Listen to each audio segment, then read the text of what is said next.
Sino kaya nakabunot kay Juby? Ayun ay, nilalay. Happy Father's Day, ate ko na cute. Kasing size na kami, oh. Hindi, mas malaki. Medyo. Hindi ba? Basahin ko yung message ko sa'yo.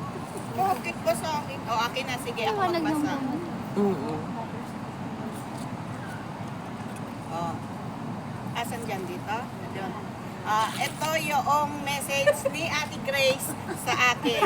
Christians facing difficult situations today can take comfort in Jeremiah 29 verse 11. May life verse. Knowing that it is not a promise. Hindi. To immediately rescue us from hardship or suffering, but rather a promise that God has a plan for our lives, and regardless of our current situation, He can work through it to prosper us and lead us. Makuma ka na dito. Baka makuha dyan. Ganyan sa Hong Kong. Binabasa yung di ba, full stop, comma. Nice one. Thank you, ate. Happy birthday. Oh, thank you.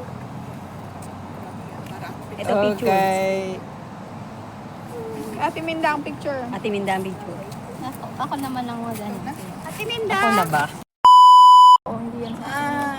Being a nanay is always a nanay, near and far. We are still nanay. Nanay na unang nasasaktan pag nasasaktan ng mga anak. Yeah, true. Unang nasasaktan pag nag-fail ang mga anak. Yeah. But God's grace, maging successful lahat ng mga anak. And papasalamat ako sa Panginoon na I'm still strong, keeping me fat and beautiful. Don't worry, I'm sick. Yes. But hindi ka nag-iisa. Marami tayo. Chubby is the new sexy na daw. Ito daw ang the new version of sexiness. Charot. Yeah. But thank you God. Thank you Lord sa kabutihan niya, sa pagmamahal niya. Sa Jam family, thank you very much sa inyong lahat. Alam ko na lahat tayo nag-a-adjustan sa bawat isa. Alam ko nag-a-adjust din kayo sa akin kasi minsan may temper din ako. Thank you. Umagri talaga si Ate Minda.